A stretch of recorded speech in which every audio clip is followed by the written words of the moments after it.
Good morning! Have a nice day mga ka-person. Mabalik ko ninyo sa akong ganap karong adlaw.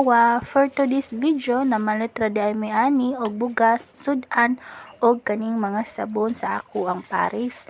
Kaya sweldo raman mga ka-person na ako nadawatan gahapon sa adlaw nga Valentine's Day. Pero okay ra gihapon on. Unya, pag-abot sa balay, ako dayong gihikay ang isda nga among napalit, bali 100 pesos ra ni siya mga ka-person. Gihagpata na lang po nako ning gulay nga among isagol sa sinabawang isda. And then, akong pares na lang pod ang naghaling sa kayo. Iya jud mi og trabaho mga ka-person, aron dali lang jud mahuman. Siya ra di ay ang nagluto mga ka-person, kay maayo man siya mo timpla gyud. Pagkaman mga ka-person, nagtak-ang na dayon siya ana ug nanapod na tubig sulod ug mga lamas. Dayon taod-taod nibukal na ang tubig, gilunod na dayon niya ang isda aron maluto kini.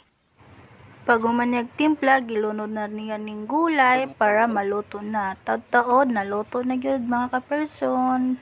Kinapa may nabiling isda, ubay-ubay man pod ang among isda nga napalit. So ang uban ako na lang giprito mga ka-person para nami sudan pa ni hapon nani.